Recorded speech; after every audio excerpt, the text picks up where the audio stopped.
El Reino de Valdemir se alzaba majestuoso bajo el sol del amanecer. Sus torres doradas refulgendo la luz sobre los jardines reales donde la princesa Isabella caminaba en silencio. Sus 18 años, poseía una belleza que rivalizaba con las leyendas, pero sus ojos azules ocultaban una tristeza profunda que pocos en la corte comprendían. El matrimonio arreglado con el príncipe Rodrigo de Castilla Real se acercaba, y cada día que pasaba sentía como si una parte de su alma se desvaneciera. El comandante Marcos de la Guardia Real observaba desde las sombras del palacio, su corazón dividido entre el deber hacia la corona y los sentimientos prohibidos que había desarrollado por la princesa. Había servido fielmente al rey Alejandro durante 15 años, ascendiendo desde un simple soldado hasta convertirse en el protector más confiado de la familia real. Su lealtad era incuestionable, pero el amor había florecido en su pecho como una rosa venenosa que amenazaba con destruir todo lo que había construido. La reina Victoria, madre de Isabella, conspiraba en sus aposentos privados con Lord Sebastián, el astuto consejero real. Esa influencia se extendía como una red invisible por todo el reino. Sebastián había legado a Valdemir 5 años atrás, aparentemente como un diplomático de tierras lejanas, pero sus verdaderas intenciones permanecían ocultas tras una máscara de cortesía y sabiduría política.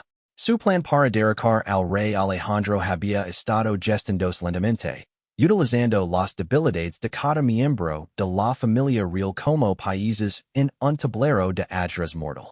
Mi señora, el momento se acerca. Susurró Sebastián mientras ordenaba documentos que contenían secretos que podrían destruir la reputación del rey. La alianza con Castilla Real se debe a más que simples lazos matrimoniales. Su Majestad el Rey ha estado vendiendo secretos militares a cambio de oro para financiar sus excesos personales. Tengo las pruebas que necesitamos. La reina Victoria tembló ligeramente, no por miedo, sino por la anticipación del poder que pronto estaría en sus manos. Había descubierto las infidelidades de su esposo años atrás, pero las traiciones políticas eran mucho más graves que las del corazón. ¿Y qué de Marcos? Su lealtad hacia Alejandro podría complicar nuestros planes. El querido comandante, sonrió Sebastián con malicia. He observado como mira a su hija. El amor puede ser un arma muy poderosa cuando se sabe usar correctamente. Marcos tendrá que elegir entre su juramento al rey y su corazón. Y cuando llegue ese momento, su decisión determinará el destino de este reino. Mientras tanto, en los establos reales, Isabella se encontraba secretamente con Marcos bajo el pretexto de revisar los caballos para su próximo viaje diplomático. Sus encuentros habían comenzado como conversaciones inocentes sobre literatura y filosofía, pero habían evolucionado hacia algo mucho más profundo y peligroso. Marcos sabía que cada palabra intercambiada entre ellos era una traición a su juramento, pero la conexión que sentía con Isabella era más fuerte que cualquier lealtad política. Marcos, no puedo casarme con Rodrigo, confesó Isabella, sus ojos brillando con lágrimas contenidas. He escuchado historias terribles sobre él. Dicen que en Castilla Real trata a las mujeres como objetos decorativos y que su temperamento es violento cuando no obedecen lo que dice. El comandante apretó los puños, luchando contra el impulso de tocar su rostro y prometerle que la protegería de cualquier mal. Princesa, mi posición no me permite interferir en las decisiones políticas de su padre, pero le juro que siempre estaré aquí para protegerla, sin importar las circunstancias. Lo que ninguno de los dos sabía era que uno de los espías de Sebastián los había estado observando desde las vigas superiores del establo. Cada palabra, cada mirada cargada de significado había sido registrada cuidadosamente. El consejero ahora tenía el arma perfecta para manipular tanto a la princesa como al comandante según sus necesidades. El rey Alejandro, completamente ajeno a las conspiraciones que se tejían a su alrededor, se preparaba para recibir a una delegación de embajadores de reinos vecinos. Su mayor preocupación era mantener las apariencias de prosperidad mientras lidiaba en secreto con las deudas que había acumulado a través de sus alianzas questionables. Los pergaminos que guardaba en su cámara privada contenían acuerdos que, de hacer públicos, no solo destruirían su reputación sino que también pondrían en peligro la seguridad nacional de Valdemar. La tensión en el palacio era palpable, aunque pocos podían identificar exactamente por qué. Los servientes susurraban sobre extraños movimientos nocturnos, documentos que desaparecían y reaparecían en lugares diferentes, y la extraña melancolía que había comenzado a envolver a la princesa como una nube oscura.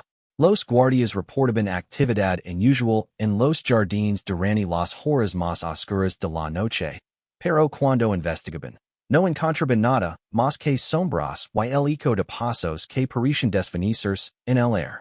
En las mazmorras del palacio, un prisionero político que había sido capturado meses atrás guardaba información que podría cambiar el curso de los acontecimientos.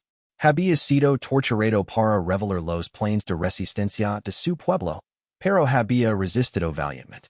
Sin embargo, durante sus meses de cautiverio, había escuchado fragmentos de conversaciones entre los guardias que sugerían que la verdadera amenaza para Valdemar no venía de fuera, sino de dentro del propio palacio.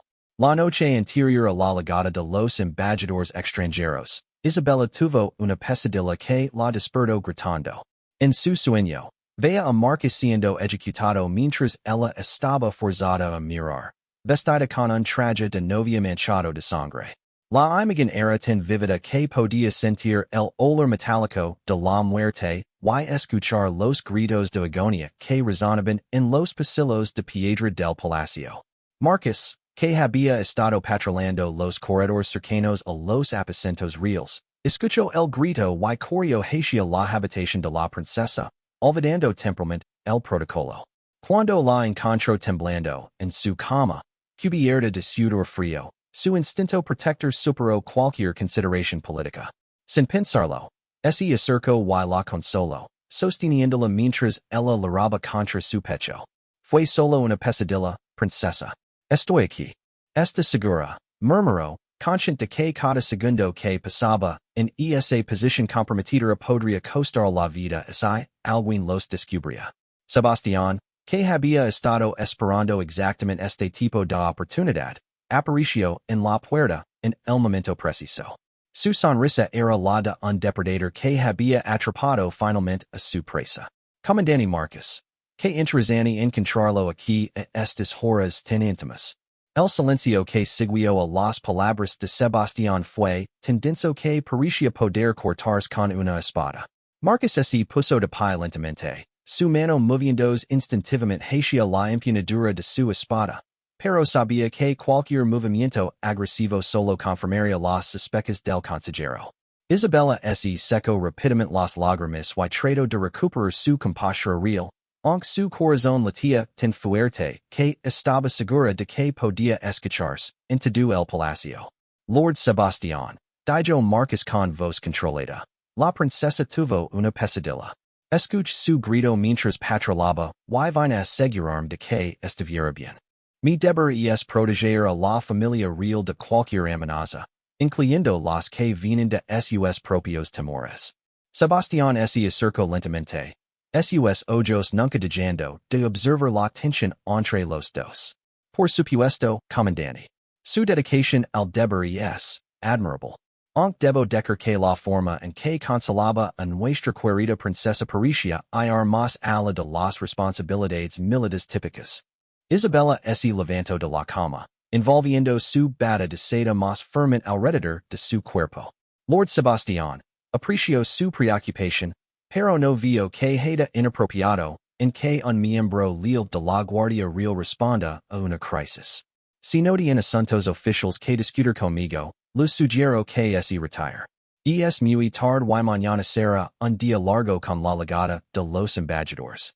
El consejero inclinó la cabeza en una reverencia que era técnicamente correcta pero claramente burlona. Tiene razón, Alteza.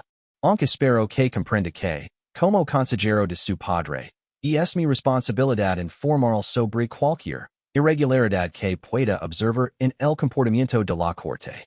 Una vez que Sebastián se retiró, Marcus y Isabella se miraron con una mezcla de terror y desesperación. Ambos sabían que el consejero ahora tenía munición para destruir cualquiera de los dos. O a ambos, según lo conveniera. La trampa había cerrado a su alrededor sin que se dieran cuenta de que habían estado caminando hacia ella durante meses. A la mañana siguiente, el palacio se transformó en un hervidero de actividad preparándose para recibir a los embajadores de los reinos de Aurelia del Norte, las Islas de Coral Dorado y el Imperio del Sol Naciente. Cada delegación traía sus propios secretos, alianzas ocultas y agendas políticas que convertirían las negociaciones en un juego mortal de poder y influencia. El rey Alejandro, vestido con sus mejores galas reales, parecía confiado y majestuoso mientras revisaba los documentos de bienvenida. Sin embargo, sus manos temblaban ligeramente cuando creía que nadie lo estaba observando. Los pergaminos secretos que había estado escondiendo pesaban sobre su conciencia como piedras, y la presión de mantener la fachada de un reino próspero mientras lidiaba con deudas monumentales lo estaba consumiendo lentamente. La reina Victoria apareció en sus aposentos, radiant en un vestido de terciopelo azul adornado con perlas que brillaban como estrellas. Mi querido esposo, dijo con una sonrisa que no ligaba a sus ojos. Espero que estés preparado para las negociaciones de hoy. He escuchado rumores de que los embajadores de Aurelia del Norte han venido con propuestas muy interesantes. ¿Qué tipo de rumores? Preguntó Alejandro, tratando de mantener su voz firme mientras el pánico comenzaba a apoderarse de él. Oh, simplemente que están muy interesados en discutir ciertos acuerdos comerciales que aparentemente tienes con Castilla Real. Sebastián ha sido muy útil proporcionando estos pequeños detalles, respondió Victoria, observando como el rostro de su esposo se ponía pálido. Alejandro comprendió inmediatamente que su esposa sabía sobre sus transacciones secretas. El terror se apoderó de él mientras se daba cuenta de que estaba siendo manipulado por fuerzas que había subestimado gravemente. Victoria, yo puedo explicar. No es necesario, querido, interrumpió ella con frialdad. Simplemente espero que hayas considerado las consecuencias de tus decisiones para nuestra hija y para el reino. Porque me temo que esas consecuencias están a punto de volverse muy reales. Mientras tanto, en los jardines del palacio, Isabella intentaba encontrar un momento de paz antes del caos que sabía que se avecinaba. Había pasado la noche sin dormir, repasando una y otra vez la expresión en el rostro de Sebastián cuando los había descubierto. Sabía que el consejero la usaría como peón en cualquier juego que estuviera desarrollando, y la sensación de impotencia la abrumaba. Marcus apareció entre los rosales, moviéndose con la gracia silenciosa que lo había convertido en uno de los mejores soldados del reino. Princesa, necesitamos hablar sobre lo que pasó anoche. Lo sé, suspiró Isabella. Sebastián no es un hombre que olvidó perdón. Si lo que sí que esté planeando, ahora tiene el arma perfecta para controlarnos a ambos. El comandante se acercó, verificando que estuvieran completamente solos. He estado pensando en esto toda la noche. Sebastián ha estado acumulando poder y influencia durante años. Las conversaciones privadas con su madre, los documentos que aparecen y desaparecen, la forma en que siempre parece saber más de lo que debería, creo que está planeando algo mucho más grande que simplemente chantajearnos. Isabella sintió que un escalofrío le recorría la espina dorsal. ¿Qué quieres decir? Creo que está tratando de derrocar a su padre. Confieso Marcus, las palabras saliendo como un susurro mortal. Y creo que su madre está involucrada. La llegada de los embajadores se anunció con fanfarrias que resonaron por todo el reino. El embajador de Aurelia del Norte, Lord Maximiliano, era un hombre alto y delgado con ojos gris que parecían capaces de leer los pensamientos más secretos. La delegación de las Islas de Coral Dorado estaba liderada por la Lady Esmeralda, Una mujer de belleza exótica, cuya reputación de diplomática despiadada la presidia como una tormenta. El representante del imperio del sol naciente. El maestro Kenji. Era un hombre mayor cuyo silencio era más intimidante que cualquier amenaza verbal. Durante el banquete de bienvenida, las tensions se hicieron evidentes inmediatamente. Lord Maximiliano hizo referencias veladas y acuerdos comerciales exclusivos que parecían dirigidos específicamente al rey Alejandro. Lady Esmeralda habló elocuentemente sobre la importancia de la transparencia en las alianzas internacionales, mientras que Maestro Kenji simplemente observaba todo con una intensidad que hacía que los demás comensales se sintieran incómodos. Isabella, sentada en su lugar de honor, podía sentir las miradas especulativas de los embajadores. Sabía que para ellos, ella no era más que otra ficha en el tablero político, una princesa cuyo matrimonio podría asegurar o destruir alianzas según conveniera a sus intereses. La idea de ser vendida al mejor postor la lenaba de una ira fría que lucaba por mantener oculta. Marcus, de pie en su posición ceremonial detrás del trono real, observaba cada movimiento, cada mirada, cada susurro. Sus años de entrenamiento militar lo habían enseñado a detectar amenazas, y en ese momento podía sentir el peligro emanando de múltiples direcciones. La forma en que Sebastián sonría durante las conversaciones, la manera en que la reina Victoria evitaba la mirada de su esposo, la tensión en los hombres del rey Alejandro. Todo indicaba que la tormenta que se había estado gestando estaba a punto de estallar. Durante la cena, un servien se acercó discretamente a Sebastián y lo entregó un pergamino. El consejero lo leyó rápidamente, y su sonrisa se volvió aún más predatoria. Se levantó de su asiento y se acercó al rey. Majestad, dijo en voz lo suficientemente alta como para que todos los embajadores pudieran escuchar. Me temo que ha legado información urgente que requiere su atención inmediata. Parece que hay ciertas discrepancias en los registros comerciales que nuestros invitados están muy ansiosos por discutir. El rostro de Alejandro se puso blanco como la cal. Y todos en el salón pudieron ver el momento exacto en que se dio cuenta de que había sido completamente superado por los acontecimientos. Los embajadores intercambiaron miradas significativas, y Isabella sintió como el suelo estuviera abriendo bajo sus pies. El juego había comenzado, y las reglas que había conocido toda su vida estaban a punto de cambiar para siempre.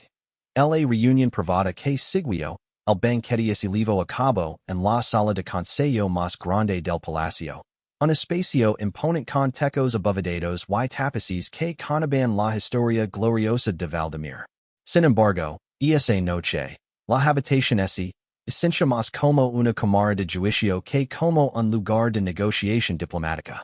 Lord Maximiliano desplegó varios documentos sobre la mesa de roble macizo, cada uno sellado con la marca oficial de Aurelia del Norte. Majestad, comenzó con voz grave. Hemos venido hasta aquí no solo para discutir futuras alianzas, sino también para aclarar ciertas irregularidades que han legado a nuestro conocimiento respecto a acuerdos previos. El rey Alejandro intentó mantener su compostura real, pero las gotas de sudor que comenzaron a formarse en su frente traicionaron su nerviosismo. No estoy seguro de entender a qué se refieren, Lord Maximiliano. Todos nuestros acuerdos comerciales han sido transparentes y beneficiosos para ambas partes. Lady Esmeralda intervino con una sonrisa que era más amenazante que amistosa. Quizás transparentes para algunas partes, pero no necesariamente para todas las partes involucradas. Por ejemplo, estos documentos muestran transferencias de información militar estratégica de Valdemir a Castilla Real a cambio de sumas considerables de oro. Información que, curiosamente, también había sido prometida exclusivamente a las islas de Coral Dorado bajo un acuerdo firmado 3 meses antes. El silencio que siguió fue tan profundo que se podía escuchar el crepitar de las antorchas en sus soportes de hierro. Isabella, que había sido permitida en la reunión como parte de su educación diplomática, sintió como el air, hubiera sido succionado de la habitación. Las implicaciones de lo que estaba escuchando eran devastadoras, no solo para su padre, sino para todo el reino. Sebastián, que había estado esperando este momento durante meses, se levantó lentamente. Me temo que debo confesar algo en nuestros estimados invitados. Como consejero leal de la corona, descubrí estas discrepancias hace algún tiempo y he estado investigando discretamente para confirmar su autenticidad antes de tomar cualquier acción. La traición era evidente en cada palabra que salía de sus labios, pero estaba siendo presentada como lealtad hacia el reino. Alejandro S. Giro hacia él con una expresión de incredulidad y horror creciente. Sebastián, ¿qué estás haciendo? Lo que debo hacer para proteger a Valdemir de la ruina total, respondió el consejero con falsa solemnidad. Su Majestad, sus decisiones han puesto en peligro no solo nuestras relaciones diplomáticas, sino también la seguridad nacional. He hablado extensamente con la reina Victoria sobre esta situación, y ambos llegamos a la conclusión de que se necesita una acción decisiva. La reina Victoria, Quebec había permanecido en silencio hasta ese momento. Se puso de pie con la gracia y autoridad que había perfeccionado durante años. Los documentos que Lord Sebastián ha recopilado son irrefutables. Mi esposo ha estado vendiendo secretos del Estado para financiar gastos personales extravagantes, incluyendo una amante, en el reino vecino que ha estado chantajeándolo durante años. Isabella sintió como si hubiera recibido un golpe físico. No solo estaba descubriendo que su padre era un traidor al reino, sino que también había sido infiel a su madre durante años. La imagen que había tenido de su familia estaba desmoronando paisa por paisa ante sus ojos. Marcus, que había estado observando desde su posición junto a la puerta, vio como los embajadores intercambiaban miradas significativas. Era evidente que esta revelación no era una sorpresa para ellos. Habían venido preparados para este momento. La coordinación entre Sebastián, la reina y los representantes extranjeros sugería una conspiración que había estado desarrollándose durante mucho más tiempo del que había imaginado. El maestro Kenji habló por primera vez en toda la noche, su voz suave pero cargada de autoridad. En el imperio del sol naciente, creemos que cuando un líder ha perdido el honor, también ha perdido el derecho a gobernar. Estos documentos proporcionan evidencia más que suficiente de que el rey Alejandro ha violado los principios más fundamentales del liderazgo. Lord Maximiliano asintió gravemente. Aurelia del Norte está de acuerdo. No podemos continuar manteniendo alianzas con un reino cuyo líder ha demostrado ser tan poco confiable. Sin embargo, añadió con una pausa calculada, creemos que el reino de Valdemir en sí mismo tiene mucho potencial bajo el liderazgo correcto. La implicación era clara como el cristal. Estaban ali para supervisar una transición de poder. Isabella se dio cuenta de que su madre y Sebastián no solo habían planeado exponer a su padre, sino también habían asegurado el apoyo internacional para lo que esencialmente era un golpe de Estado. ¿Y quién determinaría cuál es el liderazgo correcto? Preguntó Isabella, encontrando su voz por primera vez desde que había comenzado la pesadilla. Lady Esmeralda sonrió con aprobación. Una pregunta muy inteligente, princesa.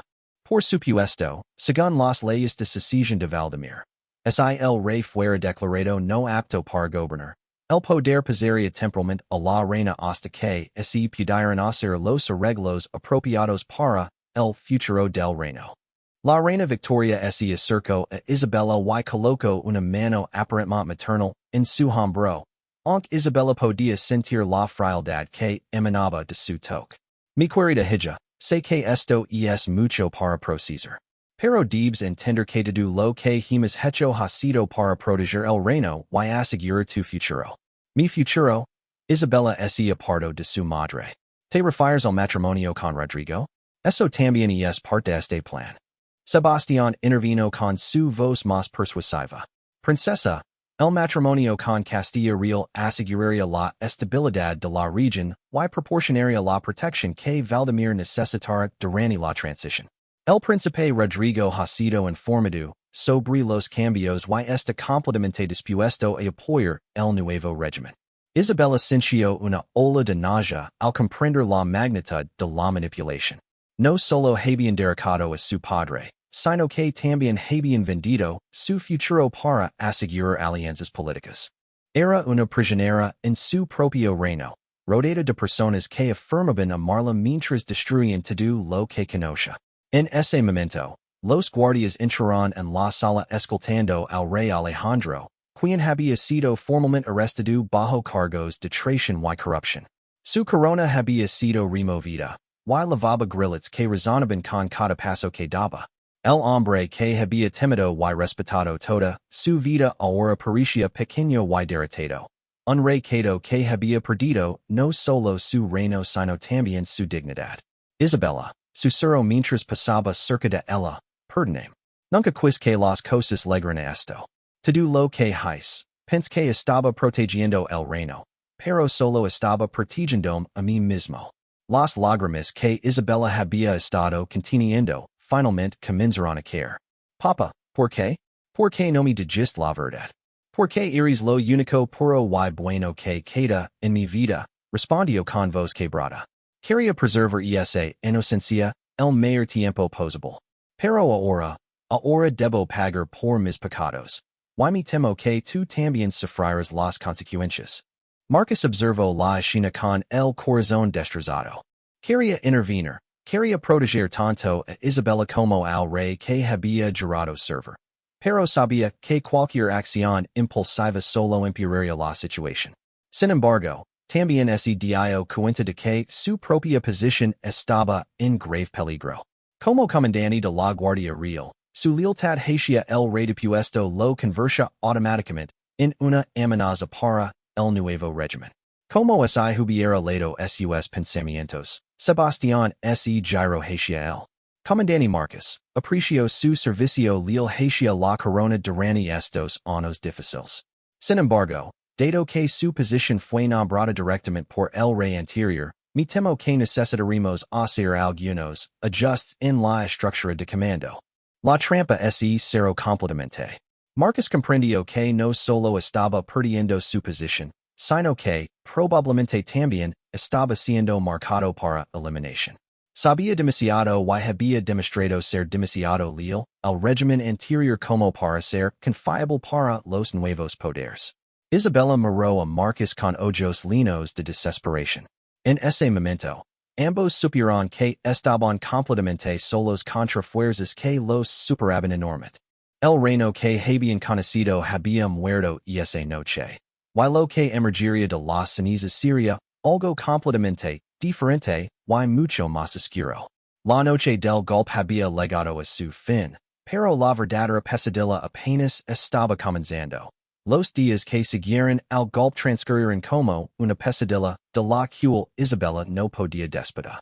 El palacio que una vez había sido su hogar ahora esencia como una prisión elegante, donde cada paso era monitoreado y cada conversación escuchada por los nuevos espías de Sebastián. La reina Victoria había asumido oficialmente el poder como regente, pero era evidente para cualquiera que prestara atención que Sebastián era quien realmente controlaba las decisiones importantes. Marcus había sido oficialmente relevado de sus deberes como comandante de la Guardia Real, pero aún no había sido arrestado ni exiliado. Esta demora lo hacía más nervioso cada día que pasaba, porque sabía que Sebastián era demasiado astuto para dejar cabos sueltos. La única razón por la cual seguía vivo era porque el consejero aún no había decidido cuál era la mejor manera de utilizarlo o eliminarlo. Isabella había sido confinada a sus aposentos por su propia protección, mientras se finalizaban los preparativos para su matrimonio con el príncipe Rodrigo. La ceremonia había sido adelantada significativamente, lo cual confirmó sus sospechas de que su madre y Sebastián querían asegurar esa alianza antes de que pudiera desarrollarse cualquier resistencia al nuevo régimen. El único rayo de esperanza luego de una fuente completamente inesperada. El prisionero político que había estado languideciendos en las mazmorras del palacio durante meses. A través de una compleja red de servientes leales que no estaban de acuerdo con el golpe, había logrado hacer llegar un mensaje a Isabella. El hombre se llamaba Tomás. Y había sido un espía infiltrado en la corte, que trabajaba para una organización de resistencia, que había estado monitoreando las actividades de Sebastián durante años. Princesa, decía el mensaje escrito en una tinta especial que se desvanecía después de ser leída. No todo está perdido. Hey queens on son leals al verdadero reino de Valdemir. Si está dispuesta a arriesgar todo por la libertad. Envía una señal colocando una rosa blanca en su ventana durante 3 noches consecutivas. Isabella leo el mensaje una docena de veces antes de que las palabras se desvanecieran completamente del pergamino. La decisión que tenía que tomar era monumental. Podía aceptar su destino como peón en el juego político de su madre y Sebastián, o podía luchar por recuperar su reino y vengar la traición contra su padre. El precio del fracaso sería la muerte, pero la alternativa era una vida de miseria como prisionera dorada. Durante 3 noches, una rosa blanca apareció en la ventana de Isabella. En la cuarta noche, un serviente que ella había conocido desde la infancia se acercó a sus aposentos con una bandeja de comida que contenía un compartimento secreto. Dentro había un mapa detallado de los túneles subterráneos del palacio, una leve maestro y instrucciones para una reunión que cambiaría todo. Esa misma noche, Marcus recibió una visita inesperada en su pequeña habitación en los cuarteles de los Guardias. Una figura encapuchada se deslizó por su ventana como una sombra, moviéndose con una gracia que indicaba entrenamiento profesional en artes de infiltración. Comandante, susurró una voz femenina que Marcus no reconoció. Vengo en nombre de aquellos que creen en el verdadero Valdemir. Su lealtad y sus habilidades son necesarias para una misión que podría salvar el reino. Marcus se puso en guardia inmediatamente, pero algo en la sinceridad de la voz de la mujer lo impidió llamar a los guardias. ¿Quién eres? ¿Y por qué debería confiar en ti? La figura se quitó la capucha, revelando a una mujer de mediana edad con cicatrices de batalla y ojos que brillaban con determinación férrea. Soy Elena, anteriormente comandante de las Fuerzas Especiales de Aurelia del Norte. Pero cuando mi reino se alió con los usurpadores, decidí que había cosas más importantes que la lealtad política ciega. Tomás me envió. Él ha estado construyendo una red de resistencia durante meses, esperando el momento adecuado para actuar. A medianoche, Isabella siguió las instrucciones del mensaje y se dirigió a través de los túneles subterráneos hacia una cámara secreta que había existido debajo del palacio durante siglos. Ali encontró a Marcus, Elena y a un grupo de una docena de personas que incluía servientes leales, guardias que se habían negado a servir al nuevo régimen y varios nobles menores que habían sido marginados por Sebastián. Tomás, débil pero con la mente clara después de meses de cautiverio, se convirtió en el centro de la reunión. El plan de Sebastián va mucho más allá de simplemente tomar control de Valdemir, explicó con voz ronca. Él es, en realidad, un agente un consorcio de reinos que busca dividir y conquistar toda la región. El matrimonio de la princesa con Rodrigo no es solo una alianza. Es el primer paso para absorber completamente Valdemir dentro del Imperio de Castilla Real. Isabella sintió que la sangre se le helaba en las venas. ¿Estás diciendo que mi matrimonio es parte de un plan para destruir nuestro reino? Exactamente, confirmó Elena. Los documentos que tenemos muestran que después de la boda, habrá una serie de accidentes que eliminarán a cualquier persona con derecho legítimo al trono de Valdemir. Usted, princesa, viviría solo el tiempo suficiente para legitimizar la transferencia de poder. Marcus apretó los puños hasta que sus nudillos se volvieron blancos. Entonces el matrimonio es esencialmente una sentencia de muerte. Peor que eso, agregó Tomás. Es una sentencia de muerte para todo el legado de Valdemir. En 5 años, nuestro reino será apenas una provincia de Castilla Real, y nuestra cultura, nuestras tradiciones, nuestro pueblo, todo desaparecerá como si nunca hubiéramos existido. El grupo pasó las siguientes horas desarrollando un plan desesperado pero brillante. El objetivo era múltiple: rescatar al rey Alejandro de su prisión, exponer públicamente la conspiración internacional, y dar un golpe tan devastador a Sebastián que el nuevo régimen se derrumbaría bajo el peso de sus propias contradicciones. La operación requería una sincronización perfecta y una dosis considerable de suerte, pero era su única oportunidad de salvar el reino. Isabella tendría que fingir que aceptaba su destino mientras secretamente coordinaba con la resistencia. Marcus utilizaría su conocimiento de las defensas del palacio para crear las diversiones necesarias. Elena se infiltraría en las habitaciones de Sebastián para robar documentos que probarían la conspiración internacional. El plan se pondría en marcha durante la ceremonia de matrimonio, cuando la atención de todo el reino estaría enfocada en la celebración y las defensas estarían relegadas por la festividad. Sería el momento más dramático posible para revelar la verdad, pero también el más peligroso. 3 días antes de la boda, Isabella recibió una visita de su madre en sus aposentos. La reina Victoria llegó vestida con elegancia, pero Isabella pudo ver las líneas de tensión alrededor de sus ojos que sugerían que no todo estaba saliendo según el plan. Mi querida hija, comenzó Victoria, sentándose en una silla junto a la ventana. Espero que hayas tenido tiempo para reflexionar sobre los cambios recientes y que entiendas que todo lo que hemos hecho ha sido por el bien mayor del reino. Isabella había estado ensayando esta conversación en su mente durante días, preparándose para actuar como la princesa derrotada que esperaban ver. Madre, he tenido mucho tiempo para pensar. Y creo que finalmente entiendo la situación. Papa nos falló a todos nosotros. Y ustedes hicieron lo que era necesario para salvar el reino. Victoria pareció sorprendida pero complacida por esta respuesta. Me alegra escuchar que estás comenzando a ver las cosas con claridad. Sebastián estaba preocupado de que podrías intentar hacer algo imprudente. No soy tonta, madre. Veo que no tengo alternativas reales. El matrimonio con Rodrigo procederá según lo planeado. Y me deber como princesa de Valdemir, respondió Isabella, odiando cada palabra que salía de su boca pero sabiendo que era esencial para el éxito del plan. Esa noche, mientras el reino se preparaba para lo que sería la boda del siglo, la resistencia se preparaba para lo que esperaban sería la liberación del siglo. El destino de Valdemir se decidiría en las próximas 48 horas, y todos los involucrados sabían que no habría segunda oportunidades. En las mazmorras, el rey Alejandro yacía en su celda, ajeno al hecho de que un plan para rescatarlo estaba desarrollando encima de su cabeza.